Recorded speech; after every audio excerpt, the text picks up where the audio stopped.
But one problem that Ken Livingstone does not have to face is that his city might go bankrupt, since central government underwrites London's borrowing.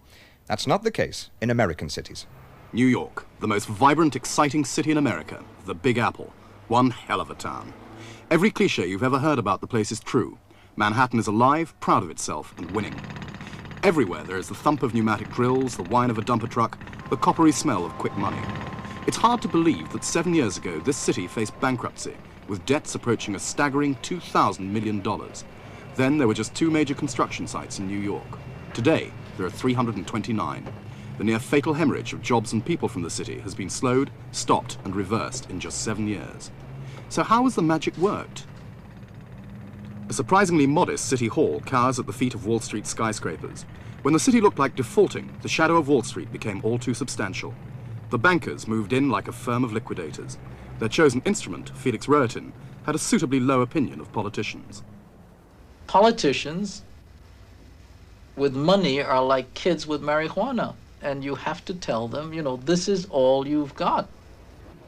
This convention center will bring jobs and money into the rundown Docklands area of the West Side. It will be as long as the Empire State Building is tall. AT&T have just built a new head office with 1,000 jobs in Midtown Manhattan, and IBM have arrived with another 2,000.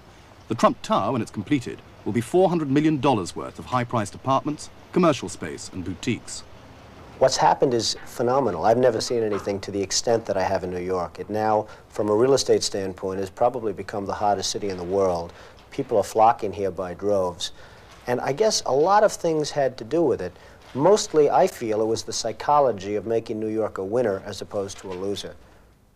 It's a nice line, but straight public relations. The tax holiday that the Trump organization was given to build this hotel in 42nd Street is worth $45 million.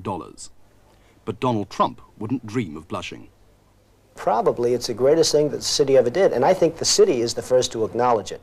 They went overboard. They gave a tremendous break for the first time, actually, in the history of New York. We got this commercial tax abatement. We took a building that had 1 person working. We now employ 2,000 people, and we employed during peak construction periods over 4,000 people. So the city is the big winner. I might add one other thing. I would have never built the development if I didn't get the tax abatement. New York has sucked jobs back into the city, and new jobs mean new taxpayers, new ratepayers. The tax base of New York has increased by $3,000 million in 7 years, and the turning tide has washed back quite a few of the frightened middle-class New Yorkers who left when times were bad. Do you find New York a saner, less violent, less frightening place than when you left it? I think so, especially in certain neighborhoods, certain pockets. I think people have been drawn together for many reasons over the years, politically, and realize that they need to work together on a much more broad scale than before. So the threat of bankruptcy might have had some quite good social effects? Possibly. That kind of thing always brings New Yorkers together. Blackouts, threat of bankruptcy, any kind of thing like that tends to bring the community together. And the community is increasingly middle class. It has to be. A tax-subsidized development by Trump has turned a rundown area like 42nd Street into a desirable address. Soho used to be a low-rent garment district. Today, property prices and rents are sky-high. Shops and restaurants are mushrooming, and the working class have moved out. It's all very reminiscent of Islington in the late 60s. When the bankers told New York there was no such thing as a free lunch, they removed the power of the vote from the people who might object. Which may be why the South Bronx makes a deprived area like Newham look like paradise. Dispossessed by a boom that was engineered largely at their expense, it was blue-collar jobs that were axed and welfare payments that were cut to pay for Donald Trump's tax breaks. The poor of this area grew so desperate a few years ago that they started to burn down their homes. Manhattan may be thriving, but crime has rocketed by 25% in 2 years, and parts of the city are in agony. Felix Rohatyn would argue that without a rich man's table, there are no crumbs for the poor. I think in a democratic society, it is very difficult to legislate sacrifice.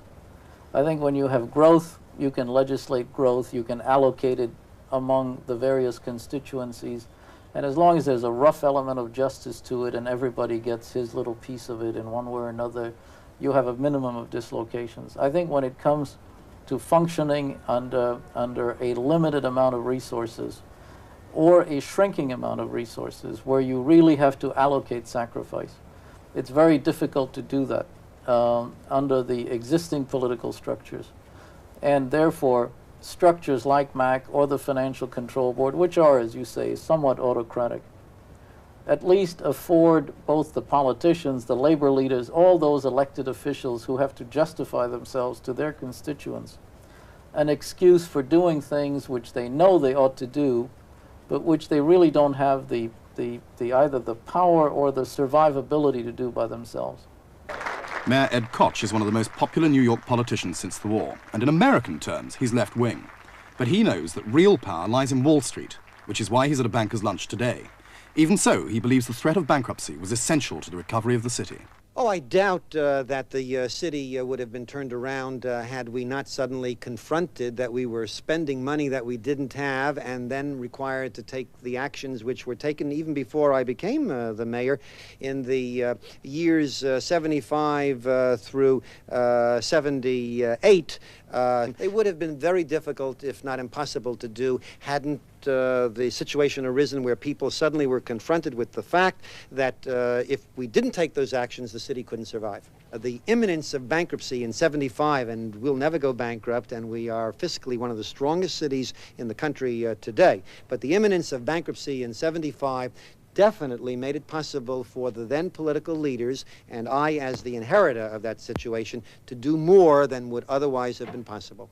If London was cut free from the apron strings and the control of central government and was left to raise its money on the open market by the issue of bonds, loans, etc., do you think it would have a greater chance of solving its problems because economic reality would be forced on it?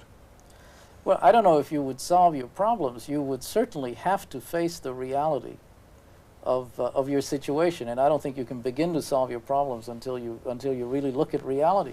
And the reality of your situation would compel you to make some choices as to who pays for what. I mean, to take our transit system, we always have the varying choices of keeping fares low, but at whose expense? Do we tax the automobile person? Do we tax the property owner? And what is the proper relationship between the user and the taxpayer in general? I think certainly you would certainly have some interesting discussions when you got all the parties to the play into one room, which is always the beginning to solving a problem, and had to face the determination as to whether you saw tomorrow rise or whether you went bankrupt. So the threat of bankruptcy could actually be a very healthy development for a town like London. It's a very sobering kind of exercise.